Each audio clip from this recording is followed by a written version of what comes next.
This episode of the Better 2 podcast is brought to you by Kitty Mystic and DM Needom, author of My Days with the Dark Muse, as well as Love is Worth Waiting For.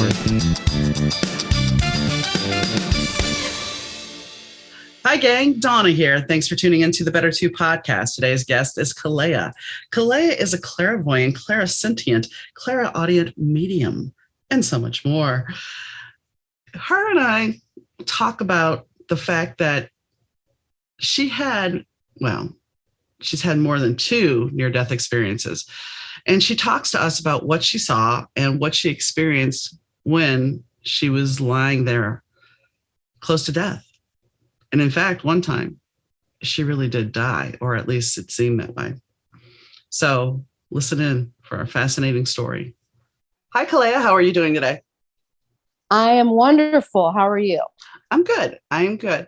I was introduced to Kalea, folks, by a friend, a mutual friend of ours, and she is a pretty amazing lady. But before we get into all of her amazing stories, I want to talk about something that happened to her that people are always curious about, and that was that you came close to dying twice. So how did that go? What happened? It's been more than twice now, but I fell out of a truck the first time and just had a brief little episode in the ambulance. And I did all the research and thought, it was from a head injury. I thought it was, I don't know, other things. And I saw an image in the ambulance. I flipped out of a truck and landed on the base of my skull. And I was 19. And I was taken to this field, if you imagine, it reminded me of, if you've ever seen Gladiator, the movie, where he's walking through the fields of Elysium. And I was touching all the flowers, and I looked up on the hill and I saw images of angel beings, but they didn't have a face. And I saw my grandmother who had passed. And she said, "No, turn around and go back." And then I was immediately shoved back into my body with all the pain and anguish. And then I have a lot of interesting stories, but that was definitely an image I won't forget. And then the other time that was the full death process. Mm-hmm. Go ahead. I was going to ask you, were you in the back of a pickup truck? Yes. Somebody hit the gas really hard while we were trying to get the tubes out to go tubing down the river. And he didn't know we were there. And it was one of those, somebody grabbed for me and I just missed their fingers, and it was all a slow motion. My husband did something very similar. His best friend had a Subaru Brat truck. I don't know if you remember those with the 2 seats in the back. Yes. Okay. So he had one of those, and my husband, who was the prankster, decided, since his friend was in the truck waiting for him, that he would sneak up behind him. My husband was a big guy, 6'2", and he had some weight to him. So he jumps into the back of the truck, and his friend let the clutch go. So the truck lurched, and he flipped back, and he hit his head. He didn't go to the doctor, though. So I always wondered if did you have a closed head injury? Maybe just a little bit. But now they have so much information on TBIs, and I definitely had a TBI. But the scientific side of that, which is very interesting, is that it hit this back part of my brain, which activated what they would call supernatural or psychic abilities. Really? And even though I had always had some sort of ability, I could always see spirits, and my mother called me Persephone because she said I was always ferrying the dead somewhere, or my sister would make fun of me too, because I spent most of my life with no sleep because I was always communicating with something. And this just kind of amped it up a little bit. And then the second one, I hemorrhaged to death during a hysterectomy. And that was the most remarkable one. I went through the full death process. So it's true. I don't know. Do you want me to get into the full detail? If you could. Okay. If you're willing to, sure. Sure. Yeah. I mean, so I was 36 years old and I had two kids that were 8 and 10. And I had some issues with bleeding before, and they never figured out why until they found out I had no iron in my blood. So the whole process of that was that I have no memory after they took me to the hospital. I was rushed in, and luckily I was in an Army hospital, and the surgeon was he was like a retired 28-year veteran of, he knew how to do trauma, and he had field training. So if I wouldn't have had him, I would have never made it, because he was the only one who knew how to handle this, I guess. And in that, I was taken through the tunnel, as they would call these things. And I saw myself above the table, and I looked over and I saw my cousin who had passed, and he had passed at 21 years old, and we were very close. And I was just so happy to see him. And I just dove, I just went as fast as I could. And then we were taken through, and it was really fun. I mean, it was I could see all the colors. I could see, it wasn't a wormhole for me. It was more like a gateway, an opening. And then I heard frequencies, this unbelievable, angelic tone, and it just lulls you into this place. And then I just saw images and shapes of people who I thought were family members. I didn't see anyone as a physical like I see you. Right. But I knew who they were. Okay. And I was just amazingly at peace. It's very blissful. And then I was taken through the full judgment, and I had to see everything I had done in my life and how I made people feel. And that's not always the best feeling. Nah, I imagine not. You feel it tenfold. And at the time, we think we're doing everything right. And so I had a lot to account for. And there was a being there with me. And I don't know who this being was, but they basically were my guide through this journey. And I saw Jesus, and Jesus was a light being again. And the only reason I knew it was him was because I saw holes through his hands and feet. And maybe that's the image I needed. I don't know. But there's this whole council of ascended masters that also assisted me. And I know everyone's journey is different, but they told me that I had been an ascended master. So I thought that was very interesting, because at the time I was not involved in any of this. And hell, what you call hell, was like a void. It was a black hole. And to me, I find it interesting through science and through other forms of information that they have on black holes, that it's a mystery to them. But to me, it was the absence of light, the absence of love, and the absence of everything. It just consumes you in darkness. And I was an observer, and they basically gave me free will even in death. So I was shown that, and then I was shown God or source. I call it source now, because it was a very to me it was a bubble, like a bubble of you're in this space, and I can't define the space I was in. And I was in one space, and then I was welcomed into another space. And I knew immediately this was God, or whatever people call God. And it was everything. It was all knowledge. It was all wisdom. It was peace. It was unconditional love to the trillionth level. I mean, there's no feeling more intense than this place. And I didn't want to leave. But I was given, again, free will. And I was told that if I came back, I would have to do certain type of work.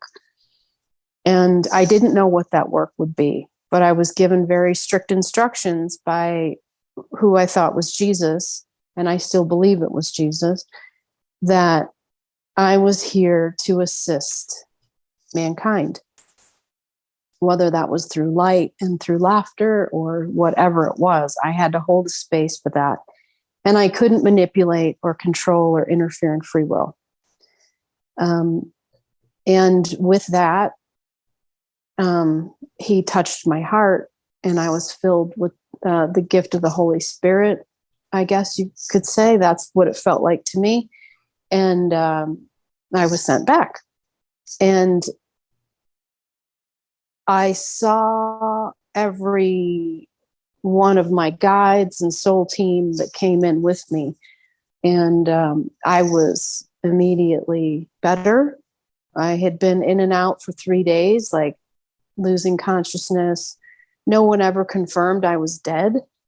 And I don't know if I don't know why, but I knew I was. And the doctor came in 3 days later and he said, "You should be a ghost."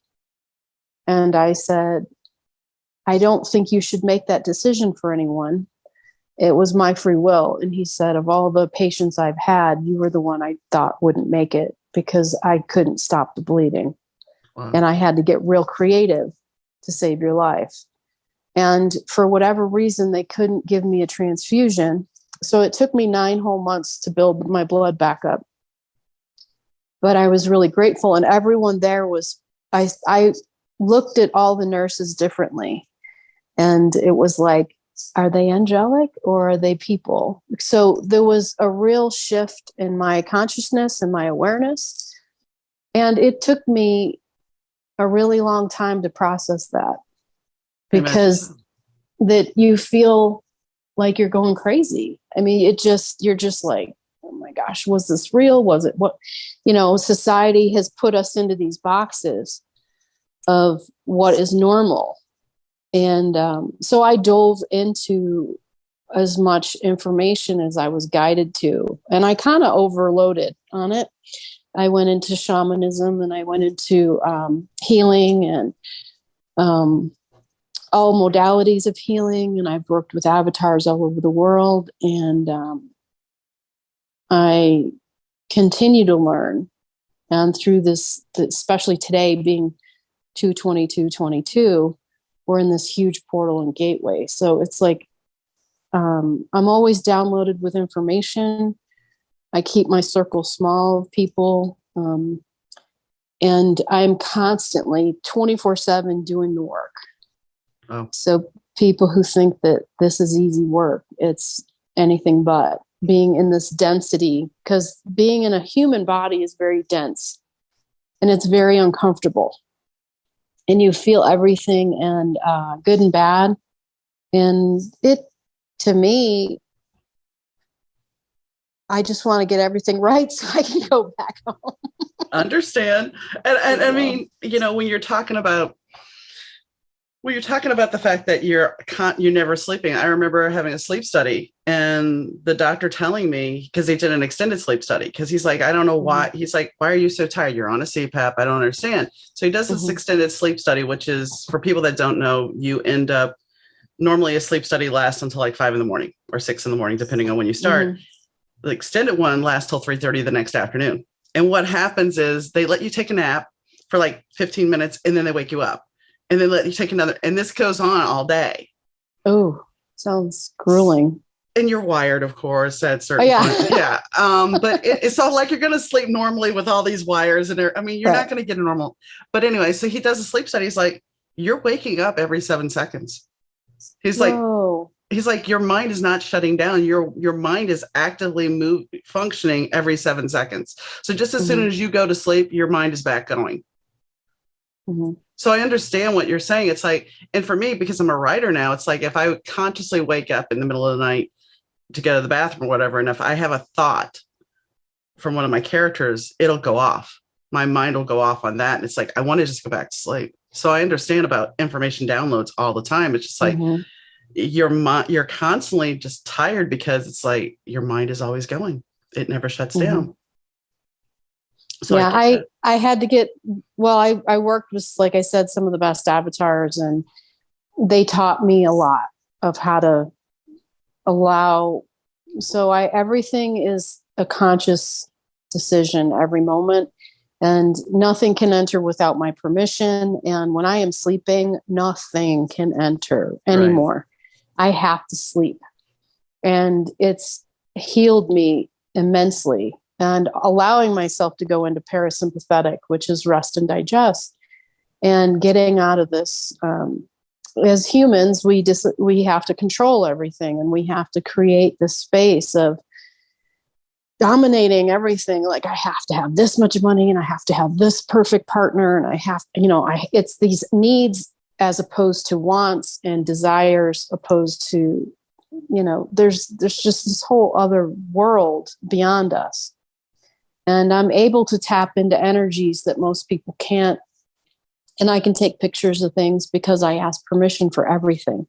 I mean, even the energy around me, if I'm on a hike or a walk, everything is sacred that you're around. And there's a lot that went on this earth in this, since the beginning of time. And we're also in these multi-dimensions and all these parts of us that are like seeds on the earth or in the universe. And the multi-dimensional selves, that's where the term deja vu comes in. And all of a sudden we're like, whoa, this seems so familiar.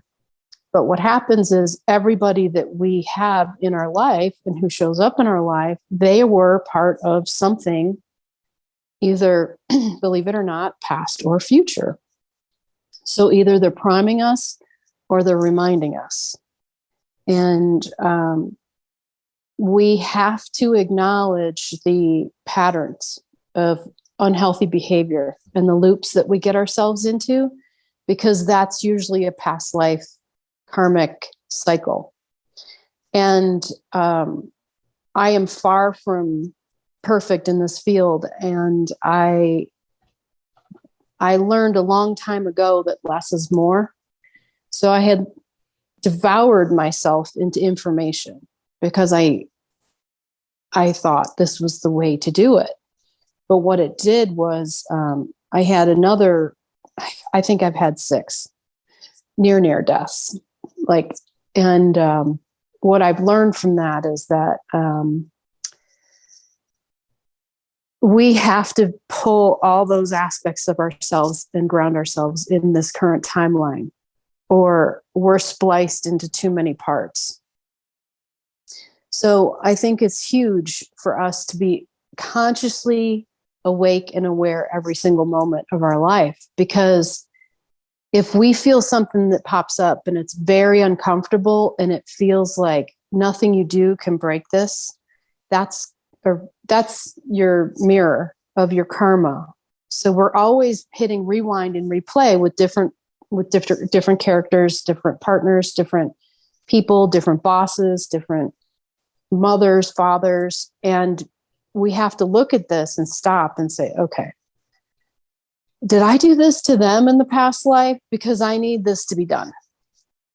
This isn't working. And we have to heal and forgive this so that we can move forward in our evolution of who we are.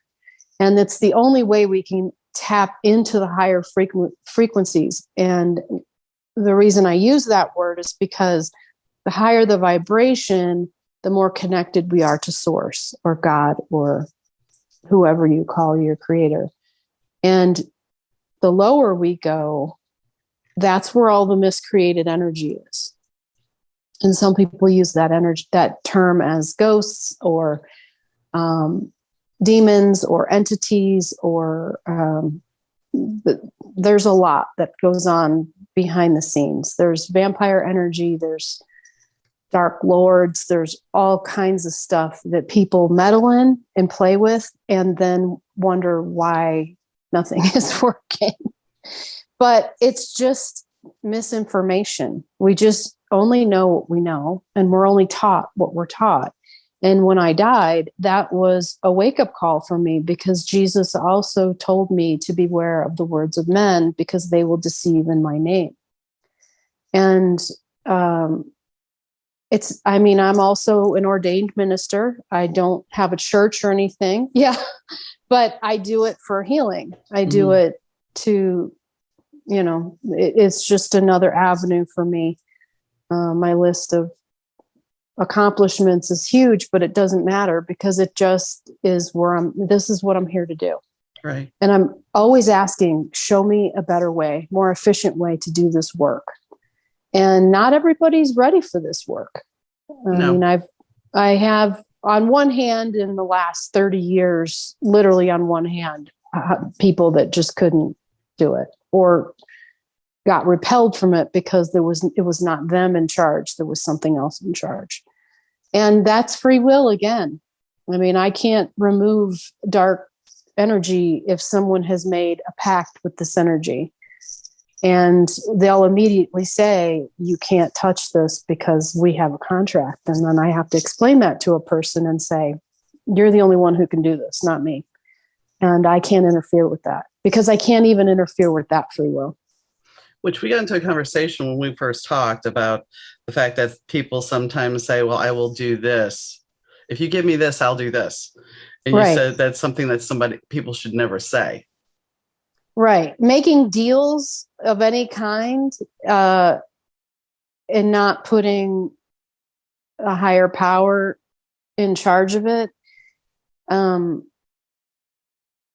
When my son, he was very, very sick at 4 years old, and he was in the hospital. He had ITP, which is idiopathic thrombocytopenia.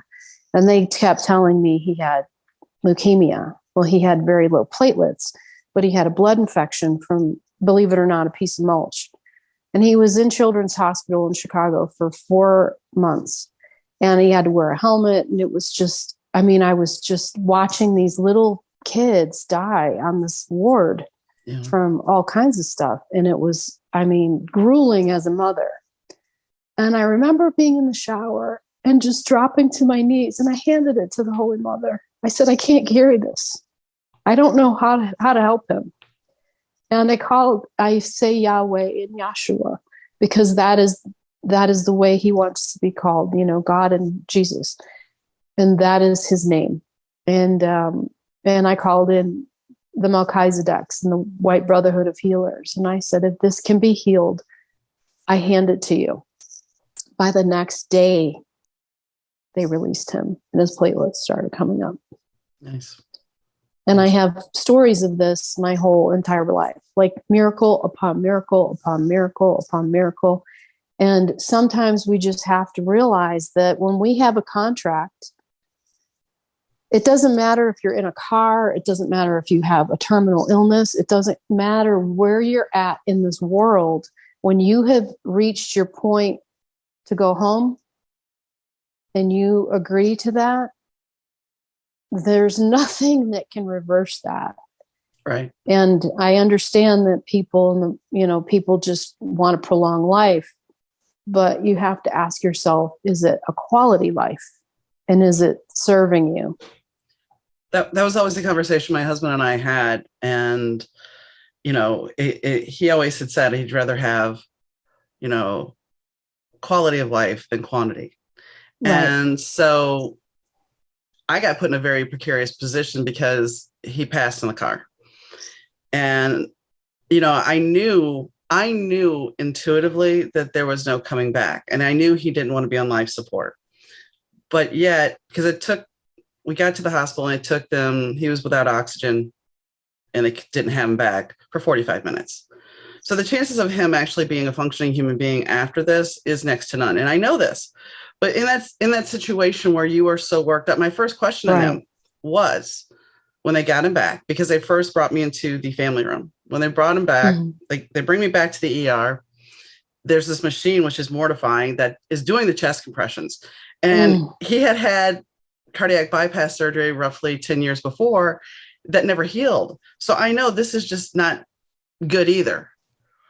So I asked him, I'm like, so what's his brain going to be like? Well, we have to do tests. We won't know until, so you can intubate him, or we could just, so you're put in that position after just going through this trauma of, Right. do I let him go, or do I buy some time and see what happens? So I bought some time, and they woke him up the next day. They had put him in a drug-induced state, and they woke him up the next day, and he tried to talk, and he was intubated. So he's garbling. His eyes were not focused. And then I know technically that's when he really just was around, but he wasn't around after that. He wasn't in his body after that, because he would yawn and stuff, but his brain injury, he had an ioxin brain injury, and they're not sure. He also had a heart attack. So there was multiple things. And after I wrapped my head around it, then I was like, okay, I'll let you go. But I knew he was never coming home with me. I knew that night, but it was just one of those things where it's like, after going through that one trauma of watching the person you love die like that, and here's that small grain of hope, what are you going to do?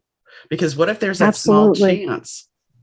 Yeah. So I understand. And that's where we have to trust that they will know the right decision. And I mean, nobody wants to go through that. Nobody wants to lose a loved one. But I find it interesting when people have done every single thing they can do to heal themselves, and then they still die. And it's all within this window. Now, I will say with that is that some people, I mean, obviously I have to get this right, or I'm going to keep coming back. But some people, I've reached this level with people that I kind of was on a mission at first to save everybody. And then I had to take a step back and say, they might not get it in this life, and that's okay. Watching my dad die and stuff, he got it. Like the last 3 days of his life, the aha hit him, but he went his entire life. And being his daughter, I was just like, how do you get to the third day? Like you did. But I had to that's my human mind interfering. And I had to get out of my own emotion with it and say, thank God he got it. Yeah. I mean, even if it's on their last day and they get it, they don't have to rewind and play reset, do this whole recycle again, lifetime after lifetime. And no one teaches us this. No one shows us how, gives us a blueprint of how to do this. And I mean, I was very fortunate, and I know there's still a lot I need to learn, but I will say I had another interesting experience not too long ago where I had a surgery, and I remember being on a field with my grandmother. We were riding horses. That was her favorite thing, was horses. And it was really brief, but we were in this iron gate. We went through the gate. I didn't go through the tunnel or anything. There was this big ranch, and it had, the iron gate that I walked through, and she showed up with a horse, and I got on this horse, and we just rode so hard and so fast through these fields, and she was perfect. I was very close to her. And then she loops around, and I was just like, oh, I'm free. I'm so happy. I'm free. And then we came back around with the horses to the beginning of the gate. And she says, okay, she had a little act, she was Scottish, but she had a Canadian accent. She was born in Canada. And she said, okay, you got to get off now. And I looked at her and I was like, what? No, I can't do this anymore. Wow. And she says, oh, come on, it'll be fun. So when I'm having a day, I'll just usually be in the car and be like, you said this was going to be fun. I need this to be fun. I have this argument, and I woke up and my mom was there in recovery, and I was hysterical crying. And I said, she sent me back. She made me come back. I didn't want to come back. And the reason I chose to come back the other time was because of my sons. You know, they were only 8 and 10, and I really was shown like what their life would be like if I wasn't in their life. And so I I did the noble thing as a mother, chose to come back for them. But it has been anything but easy. And I just basically show up every single day and do what I'm here to do. And with grace and ease, hopefully, as best as I can. That's all any of us can do. All any of us can do. On that note, we're going to take a quick break, and we'll be right back, guys. And we're back. So I wanted to go back to when you were talking about your first experience. You said that there were people there that you didn't see their faces, but you did recognize them. So I would say, you know, we've taught, not you and I personally, but as a culture, we talk about soul recognition. So this would definitely be that, would it not? Yes. Yes. And everything's a frequency. So I've learned that, but absolutely, that's 100%. I think even if we saw an animal or something, there's a pull, a draw to that. I've had energy experiences with some people, and it's like I remember putting my hand on somebody's back once, and I had talked to them before and everything, but I put my hand on their back, and it was just like this weird energy entered me, and it was just like, what the heck? And it was just, it felt, I mean, because it really, I hate to say it, the energy shifted in me from that, and it was very weird, and I've never had that experience again. But it was, I'm like, obviously it was a soul recognition, obviously. Yeah. And we actually can activate those on a daily basis once we choose to. But with all of this being said, I just want everyone to know that protecting your field is probably the most important thing anybody can do every single day. Because when we get up like Groundhog Day every day and we just fumble through each day, I call them the fleas on the dog, and we can accumulate all kinds of stuff in our field. Some people call it space debris, but I like the fleas on the dog because you can't always see them, but they're there and they're causing irritation. They're biting us. They're causing us to itch and be uncomfortable. And when I clear that, or actually I don't clear it, I take you to the blue space and to the healing chamber of stars, because in all the processes that we do, you have to be in a secure, safe place. And it's a much higher frequency. So I work really fast in that area. But then when you come back down into your density and we come back into the space, then it's like all these things start moving out and you feel a shift or some sort of, you feel different. And so your unconscious mind tries to fight that and put you back into the pattern that, you know, that pathway of what you're used to. And that's where I say people have to do the work after that, because if you're not willing to say, okay, I see you, you can go now, or I feel this and it's okay, I'm safe now. Or if you're triggered from a trauma or a cellular memory, people don't realize that they've done tests and studies on cows and animals and people, and they will, like, I'm sure you've read this study where the cow will go to, if the baby will go to an electric fence and turn away because the cellular memory is in there from the mother. It's never touched that fence, but it knows this causes pain, and nobody can explain why or how they know. Right. And to me, that's fascinating, because when you're working with the person and they just seem to have it all, but they're a mess, and you're not that that's a bad thing, but I'm just saying, like, you're just like, wow, you seem so put together. So I have to become the detective and take them up in there. And then we scan the source, and everybody that I call in helps me understand what's going on. So sometimes it's a past life trauma. Sometimes it's a cellular memory from family. And they go in there and we can shift it and move it so that there's not a problem after that. But unless they reactivate it, which is very common. So most people, though, that I work with are pretty much good after one session.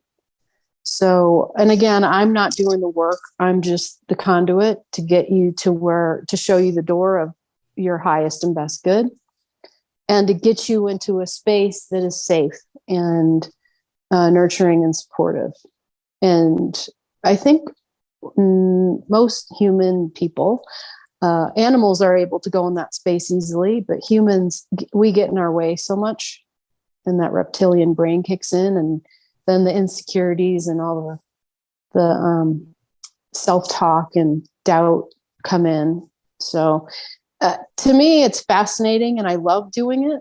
But I am truly doing this in an act of service. This isn't for me I'm not here to get rich on any of this. I'm just here to be a guide, a tour guide for the heavenly space. And there, there's nothing wrong with that, because I think you're very correct in the fact that people do get into places where they self-sabotage. Mm-hmm. And it's up to you to recognize what you're doing. I mean, right now I'm going through a journey of myself that I've realized I'm repeating my life over and over and over again in this lifetime. It's like there's certain cycles that keep coming up, mm-hmm. and good, bad, and different. And I've tracked it down to where the point of it starting. But then in the same breath, I'm also having people say the exact same things that were said to me, we'll say back in 1993. We'll use that as a great example. 1993 and 1995. Things that people said to me verbatim are coming out of another person's mouth about my life. And it's like, and back then I made drastic changes, and it's like, here I sit again. Mm-hmm. So I know that I most likely will be making drastic changes again and stepping into a different part. I think it's important to know that you just, as long as you're aware of it, you can say, thank you for the lesson. And I hear you. And if you need a visual, you just take a piece of paper and throw it in some fire and say, this is my contract with you, or with this energy. It doesn't have to be with a person. It can just be this, whatever this thing keeps coming in. And you just, we did our best, and thank you so much for the lesson, but I have to move forward. And I think, so I had a vision. I used to have visions of Yogananda. I didn't even know who he was. And one of the best visions I had of him is we were in this heavenly space, and he was in front of me, and we were going up these stairs, and it was like a digital, like everything just started disappearing, mm-hmm. with every step. And he said, there's no looking back. Just keep going, going up with me. And I'm not devoted to any kind of a guru. I won't even become someone's guru, because that is a title that I don't feel is serving, because then people rely on someone else to fix their life. Right. And it's, you have to be held accountable. When I was in the judgment process, I realized that I had given away my power to so many people, because I was told, as a woman, you take care of everybody, you do this. And there's this role that I was put into and not knowing. And then it was like, after 36 years, I hadn't even done one thing for myself. Right.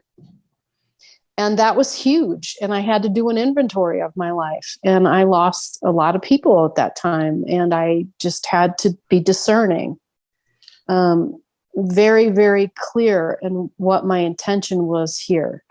And it wasn't for everybody, but I can't hang on to what other people think.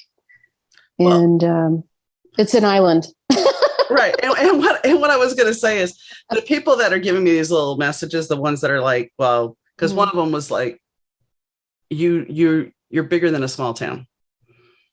And that was the same message I Ooh, got back in that's not nice. 1993. No. It's not a bad message. Because That's what you needed to hear. yeah, because I'll give a prime example. In 1993, I was living in a small town with my first husband and 2 kids. And I had come back from vacation and I said my life was stagnating. I felt like my life was stagnating because this was not where I needed to be. I didn't feel comfortable there. And so I was a disc jockey and everything. And ultimately, things shifted. I met somebody, things shifted. I ended up moving, my marriage ended, and I moved to Chicago. So my whole life shifted. And so now here I am, my husband's gone. I'm in the process of declaring my house and trying to save my house. And I have somebody else telling me, well, you don't belong in a small town. You're bigger than that. So it's not that it's a negative message. It's a message to light a fire under me to realize my potential. It's not the other part that I was talking about is like, I can go back to the uncontrollable situation of my parents splitting and how that led to some of my behaviors and how that has repeated in different aspects of my life. So it's like the two are totally different, but it's like this situation with the parents, I didn't realize how much anxiety was there until I was forced to start looking at this decision, this life now, this part of my life now. So that's where it's like, there's the anxiety. And it's like, when you can actually, as my therapist and I were talking, it's like, when you can actually name it, then you can claim it. And then you can tame it and be dismissive of it, that this isn't going to happen anymore. But you have to be willing, as you said, to do the work, however you feel the need to. So, yeah. And that's a really good message, claiming it. Not that you have to own it, but just be aware of it and say, thank you. I mean, even when we're pissed, thank you. It's like, it's hard to do. We're not taught that. No, we're not. So we're coming in leaps and bounds, and our, the children coming in are super high frequency, and, they're going to be the way showers. I mean, we're going to have to get above ourselves and realize that we have to listen to everything that's coming in or be aware of it somehow. And even if you're someone who has to have the TV on all day and listen to background noise, let it be good background noise. Don't let it be the news or something else. But I just saw, so I get a lot of visions or dreams or whatever you want to call it. But right now we're so distorted and warped in this frequency that isn't healthy for people, through gaming and through virtual reality and all these, this interference that's there. And there is an undertone in all background TVs. There's a hypnotic frequency in a lot of things. And I don't know if I should even say that, but when you have the TV on for a certain amount of time, you can kind of watch a pattern where people get agitated and they'll get upset, or especially if it's the news. The news isn't sharing a lot of positive stories. The news isn't what it used to be. The news is now infotainment, and it's all about ratings. So they don't care what they're putting on. If they can gin you up. I'm not putting any discrimination on that, but it just, if it's not making you feel good, whether it's TV, movies, gaming, or people, then adjust it and do what feels good. Like I said, I don't want to pinpoint anything specific. I think it's important to check in with ourselves and see how we feel. My husband was a prime example, because here he is massively depressed. He knows he's in his end of days. He's still functioning, walking around like a normal person, but he's been told he's on borrowed time. And then COVID happens. And so the nightly news is nothing but, and I'm not going to talk about the virus, I'm just talking about the media coverage, because he's watching the news and he's sitting there bawling his eyes out. And it's like, babe, let's just turn this off. No, I want to watch the news. I'm like, I'm going upstairs. Yeah. Because I already had enough negativity. And quite honestly, after he passed, I check the news sources occasionally to see what's going on, but I don't sit down and watch the news. The last time I watched the news was when the insurrection happened. Other than that, I have not sat down to watch it, because I don't need and some people can disagree with me, but I don't need that fear mongering energy to get me worked up. Right. And it's scary. It's kind of like when, I don't know if you remember 9/11, but it was nonstop. I mean, it was terrifying. Mm-hmm. I mean, my kids were watching it and they were young, and I was just like, oh my God, like they just kept playing it over and over again. And you're just like, it was shock and awe. It was shock and awe for me personally. Could not get away from it because even everything from VH1 to MTV to Comedy Central had it on. And it's like, I remember just finally turning it off and putting on a movie because it's like, I can't, at a certain point, you were so oversaturated that it just, you couldn't breathe. You were suffocating. And I remember it triggered a lot of PTSD in people. So like my dad was from Vietnam, and watching it and playing it, I just noticed his behavior shift like completely. And I was like, we're shutting this off. I can't. Mm-hmm. And he just said, I don't know what's wrong with me. But I was like, I do. It's a trigger. Yeah. From that experience that you had. But I mean, I get it. It made history, and it's something that we have to have awareness of for sure. When it happened, the first thing I did was I called my dad, because my dad was a retired fireman. And, he was always one of those people, he saved somebody. He would run into a burning building. Sure. And it's not until I guess my mid 40s that I really realized, 9/11 cemented, and I was in my late 30s, that cemented for me that my dad risked his life. I never thought about it before. As a kid, I never thought that my dad would go into a building and not come back out. Right. So it was triggering for me to realize what he had done with his life. Right. But it was also, I knew that he would have issue because, he was still, until about 3 years ago, he still was part of the Fireman Society down in New Orleans. Wow. So, he's been the fireman, and he's in his 70s now. So that's always been something he's been passionate about. And we can appreciate what people continue to do with all the fires and stuff. I have so much respect for our military and for our policemen and for our firefighters and our EMTs. And, they go out every single day, and now even, UPS drivers and delivery drivers. We have a whole new appreciation for everything because, and now truckers. Here's the thing I want to say real quick about the drive, the policemen and the firemen.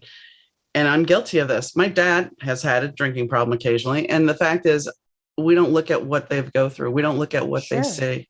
And it's not like what you're going to see on a movie or TV. It's much worse. And we don't really see that. One of the scariest things that my dad said was, the worst smell you will ever smell is burning flesh.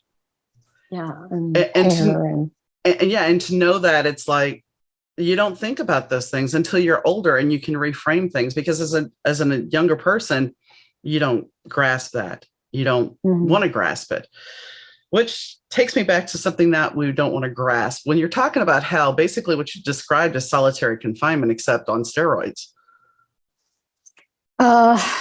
It was, the absence of everything is, it was not what I imagined. And that's how I knew I wasn't creating this, because I could have never even visioned that. We were told you're going to burn, right? And I was the kid in Sunday school who got kicked out because I said, they were talking about the evolution story or whatever in Adam and Eve. And I said, something came up. I think I was 6. I don't even remember, 7, but I remember I couldn't go back because I said, we're hybrids of ETs. No one taught me that. No, you just knew. And I just was like, I don't believe this story. And I tell people, check in with everything, because, there is an inner master in all of us. And there is an inner guru and there is an inner master teacher. We are connected to the divine blueprint of creation. And your body knows when something is off. And I am not one to talk at parties. I don't, people are just like, oh, will you read for me? And I'm like, no, I won't, because I won't read for other people. Like if they'll say, I need you to check my husband. Is he cheating on me? Or do check my kids? And I just say, well, I don't have permission to go there. So if they want to call me, I'll be more than happy to help them. But and I have no judgment on how anyone does their work, because there's a lot of really good people out there helping a lot of people. I just know what my parameters, because just like we have a legal system here, there's universal law, and everyone has to follow the same, yes, the rules are different in universal law, but that could throw me way back. Yeah. If I didn't follow the guidelines and the rules that I was given. And most people see a huge difference after we work together. So, and again, I'm just the conduit. Well, you're not only a conduit, though. You're a gifted healer, clairvoyant, clairsentient, clairaudient medium, non-denominational minister, and a true business professional. This was a review that somebody had given you. And you are a business coach, you're a life coach. And, so don't sell yourself short. You also have you have a meditation guidance master. I mean, I can sit here and read out the whole thing, but, so don't, and I'm not stroking your ego, because I know we don't want to do the ego thing. This isn't just about owning yourself. I mean, you have a lot of abilities. Some people aren't they're not, for me, I'm an empath, I'm a medium and intuitive. And I get my information in different ways at different times. Sure. But for some people, it's like, well, I'm not intuitive. We're all intuitive. It's just a matter, are you listening? Right. Exactly. And is your connection to what you're listening to from a clearer channel? Sure. So I notice a lot of people who do a lot of work and they're getting lots of information, but who's in charge of that information? And that's where the discerning comes in, because I used to do stuff too. And it was before, I've made plenty of mistakes doing this work. And, I was working with some higher dimensional being that was not the best, when I first started. And it was just like, whoa, I had to come out of my body and look at it and then come back in. But I can shift in and out of these spaces in over 30 years of doing this work. It's not hard for me to do anything. What's hard for me is to watch people continue to suffer, because they don't realize that they have a choice in everything. And I just encourage people all the time to know their worth.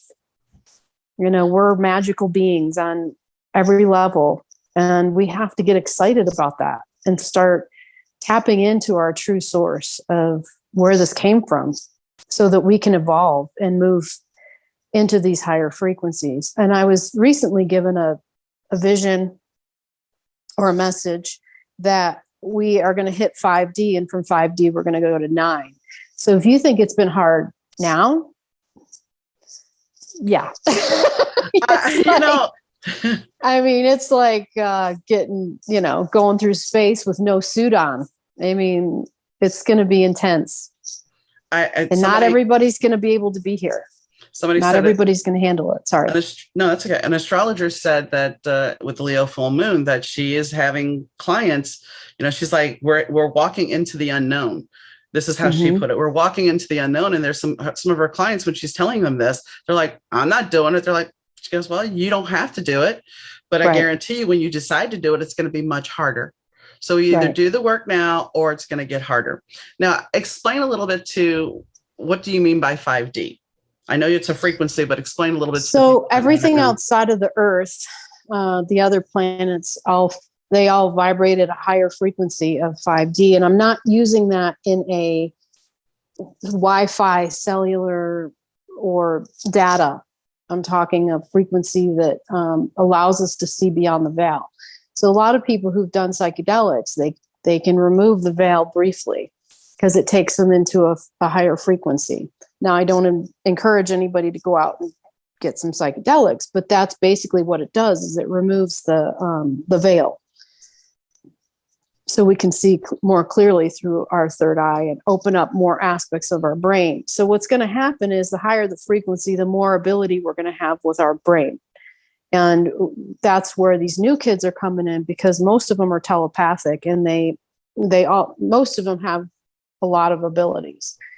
And I like to, I know a lot of people are all against the autistic and blah, blah, blah. Like, it's all because of this, this, and this, and this. Well, this person chose to come in and use other parts of their brain because they can function on a whole different level than we can. So who is right? Are we the ones that are normal, or are they?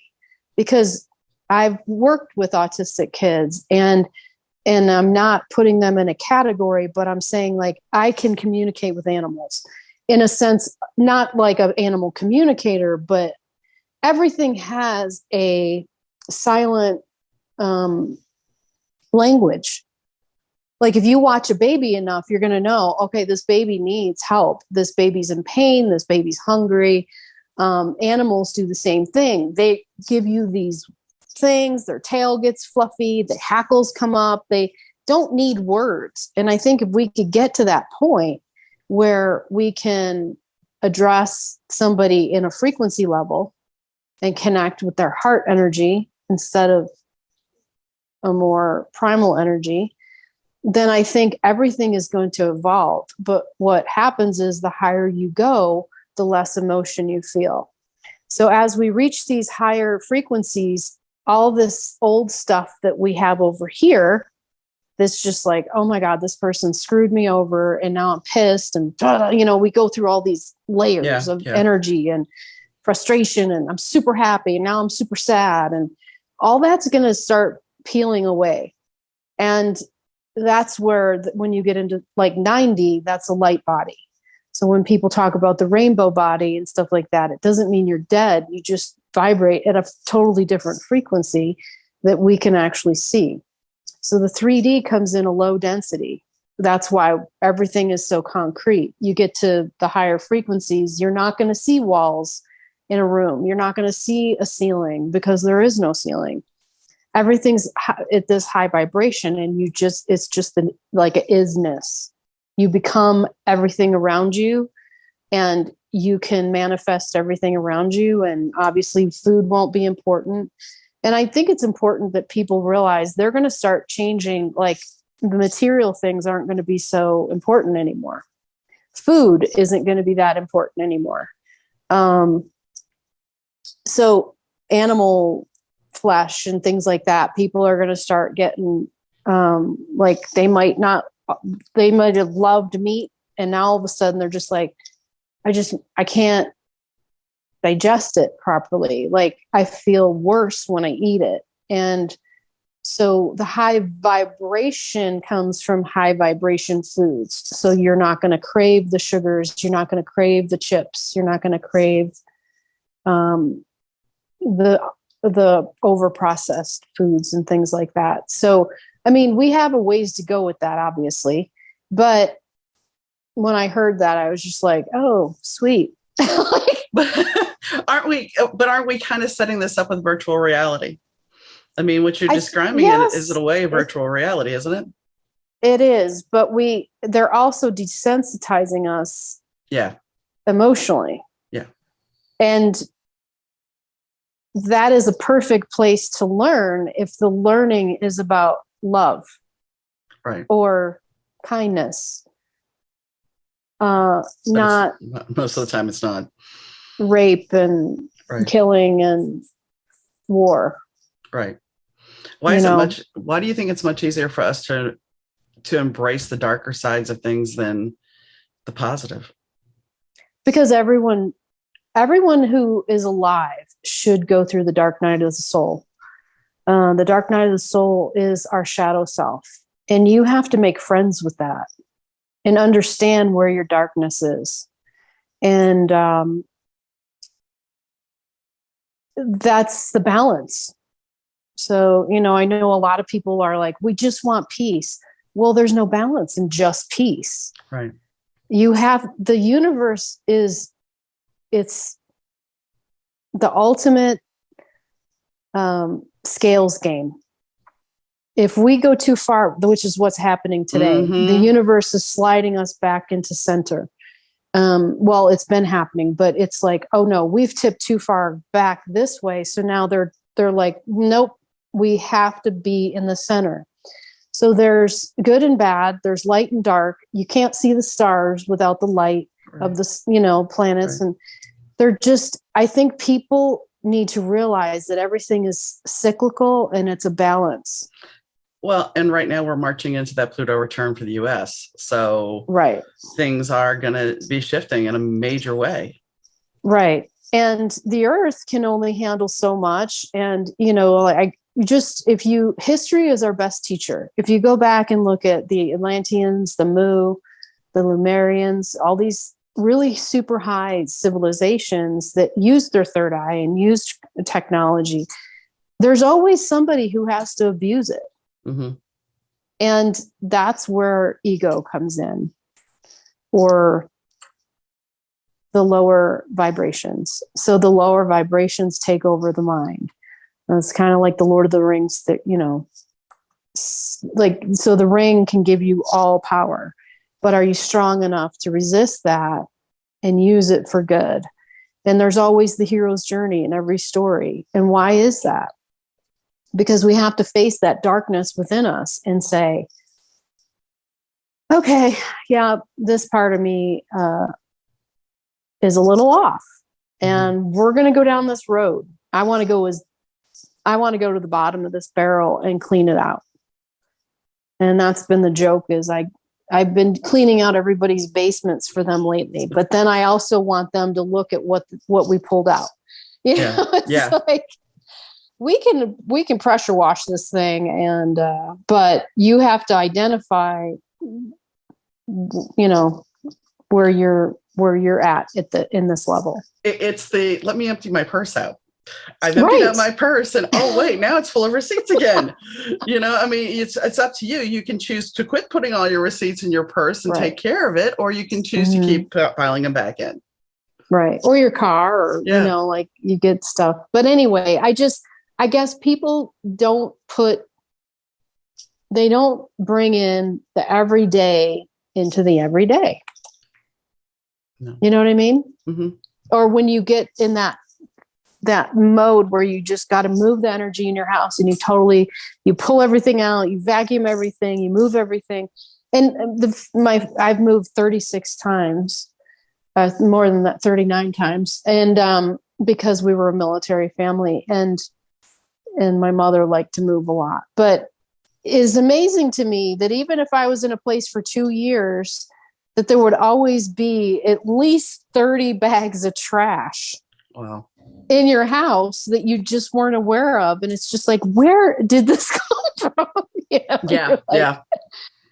And my ex-husband's famous saying was, if we haven't used it in 2 years, we don't need it. And it's kind of true. Yeah. If it's been in your basement for 15 years in a hole, in this wall, unless it's pictures or movies or something, the sentimental, I think we all have to get to this point where our surroundings is our frequency, and we need to keep it high. My husband's family, when we cleaned out their house, there was 63 years, 5 kids worth of stuff. Mm-hmm. Yeah. And everybody in that age bracket didn't want to get rid of anything, because I'm guilty. I think I still have boxes of my kids' colorings, and their Mother's Day little handprints. And I finally, because I'm doing that decluttering bit, and I had asked my stepdaughter about 3 years ago. I'm like, do you, one of them anyway, I said, do you want this? You want your little kid things? No, I don't. Okay, well, no, I'll put it aside just in case. Yeah. And I ran across it again, and I'm like, she said she didn't want it. It's time to let it go. Mm-hmm. And that's what I did. Because it's like, if she doesn't want it, why am I holding on to it? Mm-hmm.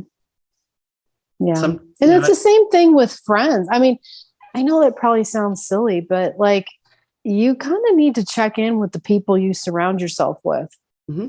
And if the people aren't supporting you, and I mean, not everybody has to have your back. I know so many people, and they're wonderful people, and I consider them my friends. But I let very few people into my circle, like the circle of trust. And there's very few, because I am so different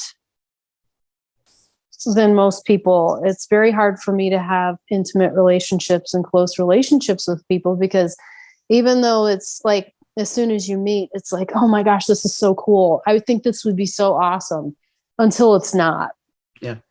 Until they're seeing, like, they can't lie to me. I can see right through their stuff. And it creates a personal problem for them and not for me. But it's not that I run from relationships or anything. I just don't. I don't know.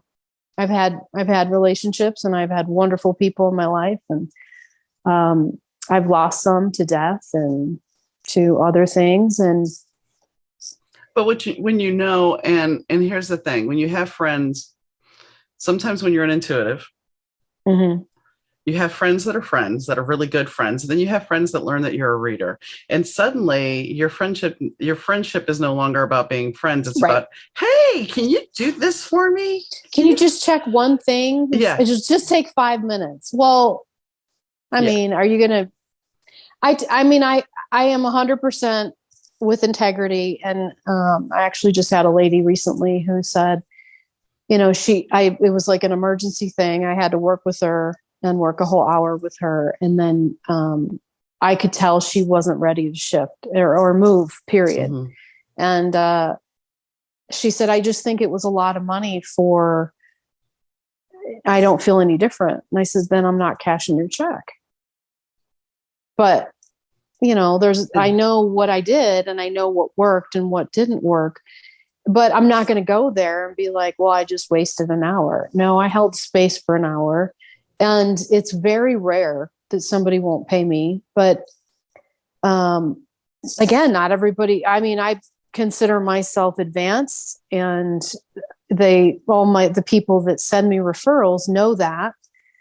And because I'm not your average right card reader or, storefront psychic or something. Right. And I just work at a whole other level.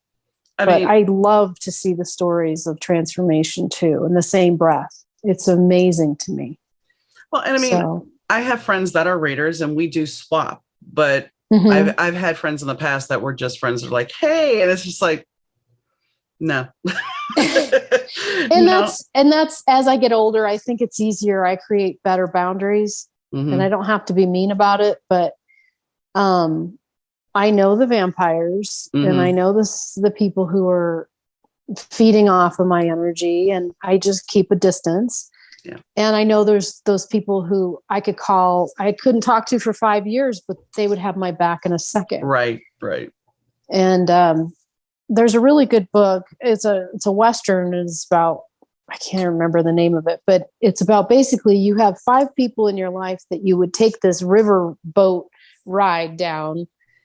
And it's basically life. Like, who could you yell at and still love, and who could drive you crazy and still love, and who, regardless of your differences, can you just look at them and be like, dude, you're pissing me off, but I'm always here for you. Like, mm-hmm. but you're being a jerk right now. Or, right. We need that. We need those people in our life that reflect back to us and not just tell us what we want to hear. Right. Because I know so many people in these tragic relationships, but on the outside, everybody thinks they have this perfect life. And you're just like, that's a train wreck. I mean, it's like, I can't tell someone that. It was always funny because my first marriage, I had so many people that knew us that were just like, wow, you guys are going to be in for the long haul. I see you having 5 or 6 kids. And my in-laws would tell me this, and I would just look at them like, you're insane. But because I ended up not having any biological children, but it was just like, that marriage was doomed. It was always doomed, I think, because there were so many things and I wasn't who I needed to be. But my second marriage, it was like, nobody sat there and said, oh, wow. Now people would tell us how perfect we were, but we didn't have all the hoopla that, oh, you guys are going to be perfect. You know, you guys are going to be together forever. There was not that hoopla. So it's like, I think people they want that hope. They want that hope of, you're going to last the long haul. And one of my friends whose marriage was toxic, you know, who they would say is just toxic as anything, they lasted longer than we did. And it was just kind of like, opinions don't matter.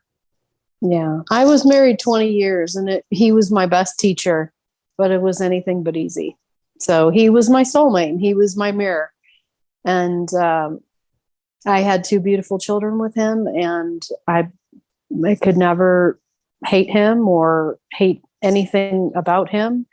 But I realized, like, whoa, this is a pattern from 4 or 5 past lives. So I got the message. I'm not sure if he did, but I got the message, and I felt bad. But I realized after I died that and went through that judgment, it was like, I have to start taking care of myself. And I can't point the finger and blame somebody for not being the person I want them to be. I mean, it starts with number 1, you know, and I was 100% guilty of a lot of bad relationships. And I was also the one that allowed a lot of stuff that shouldn't have. I didn't set a boundary. I didn't protect myself. And I think what happens a lot of times too is we have our expectations and we think that this is the way it should play out. The problem is our expectations aren't always the same as somebody else's expectations. So therefore, and there's a disposable there's just too much out there, even with dating. You can swipe away and be like, yeah, I don't want to get to know you, but I want to sleep with you. And that's fine for a lot of people.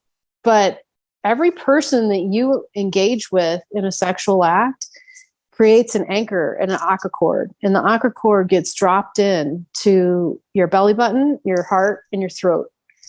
And sometimes the mind. So our children are connected to all those parts. And people use the term, let's cut the cords. No, you need to pull the cords and get the roots out. Yeah. Because every energy exchange becomes a family exchange. And we learned this from wolves. If you lick inside the mouth of a wolf, you become part of their family or part of the pack.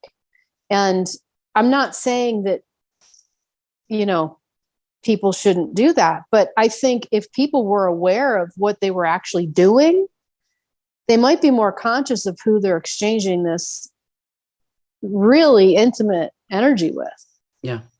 And again, I'm not here to judge anybody, but when I meet people and they have like, they're full of cords and they're just like on all kinds of medication and they're just like, oh my, I don't know why I feel like this and this and this. And then we do that clearing and all of a sudden they're grounded and they're just like, what was this from? And I'm just like, every single person that you slept with left that signature in there and it drops in just like an anchor. And so you're feeling their emotions, your emotions, and your mother's emotions and your children's emotions. And, you know, it's a powerful, powerful tool to understand. Yeah, it sounds like it. So we've been talking for a while, so I'm going to go ahead and ask you, is there anything that we haven't covered that you'd like to add? I don't think so. I think it's a lot of information. I think if people are interested in it, they'll decipher what they can. And if you ever wanted to do another series, we could do that, or another session. Okay. In the sense of this, you know, if people had questions or if you get a lot of feedback, I'm happy to help. Okay. Well, thank you for coming on, Kalea. Thank you so much, Donna. So some of you guys, I'm sure, are going, wow. But I mean, the fact that she said, you know, she saw herself laying on the table. One of my other friends, Sarah Martucci, who has been a guest of the show a couple of times. And I think next time she comes back, we'll talk a little bit about her experience. I think a lot of people, when they pass over, they have that experience of looking down at themselves. There's so many times that we wonder what it's like. And her description of hell, like I said in the podcast, it reminds me of what you hear about solitary confinement. And when you think of that, put yourself in a situation where you have nothing, just blackness, and how frightening that would be. Maybe it changes to who you are, but I mean, imagine that experience of just total nothingness, just darkness, how unnerving that would be. I think that we, as we look at energy and how we look at things, the attachments that she was talking about, we do pick up attachments from people, whether we admit it or not. And yes, if you look at the generational traumas that we have had in our life and that we've talked about in our life, it does affect our DNA. It does affect our family lineage. As I've talked about before on the podcast, for me, when I was in high school, even though I really was bored at the very end of it, I still said I wanted to be the first person, at least between my grandmother and my mother, to graduate high school. And I did, because I wanted to break that generational curse, just like I wanted to break the generational curse of getting married young. At least I waited till I was 24 to get married. Granted, I was in a committed relationship, but I was not going to get married early. So I think sometimes consciously we have to break those curses. I mean, even the fact that I chose not to have children, it was all about breaking cycles. And I think that's where we have to really look at things. We have to break those cycles and change not necessarily our DNA, but change our construct. And I'm not saying, oh, well, don't have kids. It's just we pass that stuff on. When I look at me being a parent at the age of 22, I see myself looking at me going, I could have been a much better parent now, knowing what I know and healing from my own trauma as compared to the woman that I was when I was a parent, because I was just a kid myself. And honestly, the age difference of those kids, when I look at how old I was, it's rather funny, because one of those things when you look at this, you go, okay, so technically I would have been 16 to have one, 18 to have the other. So basically I was a kid having a kid, even though they were already there. They were 4 and 6 when they came into my life. But still, I was awfully young to have 2 kids and being in an instantaneous situation. I don't regret it, but I think we need to look at, if you heal your trauma, you can be a better person, have better relationships. And that means however you want to do it. I mean, yes, Kalea and I have worked together, and it was an amazing experience. And she helped clear up some stuff for me. And I think that's when, as I was telling her offline, was when I'm actually now able to see some trauma that maybe I wasn't able to see before. So if you're interested in learning more about what she does, she also has a book about her experience, and that's going to be in the show notes. It's called Journey Between Two Worlds, Beyond Life and Death. And that's something that a lot of people want to know about. So she does have a book out regarding that. And we did not talk about that, but she does. So she does life coaching and also coaching in business. So she has many different facets to reach out to her if you're interested. Her stuff will be in the show notes. And, well, as always, the show is sponsored by Kitty Mystic, where you can get an intuitive reading, or dmneedom.com. And actually, Kitty Mystic for now is on dmneedom.com. So you can look there if you want a reading from me. We also have an intuitive podcast called the Better 2 Weekly Intuitive Podcast. And you can delve in to see what the weekly energy is going to be like, both astro as well as what's in the cards. And the sound, as always, is done by Rich Zai of Third Ear Audio. So if you have a question, comment, concern, and you want to reach out to me, you can do so by dropping me an email at Donna, DAUNA, at better2podcast.com. That's Donna at better2podcast.com. All of the episodes are on better2podcast.com if you want to catch up, as well as our social links. Anyway, I hope you enjoyed the show. I'm sure some of you guys are going, what the heck? And others are embracing it. And that's okay, because as you know, whenever you turn on the show, it's always a wild ride. So I hope you have a great day, evening, weekend, whenever you're choosing to listen to the podcast. And I'll catch you next time, guys. Bye.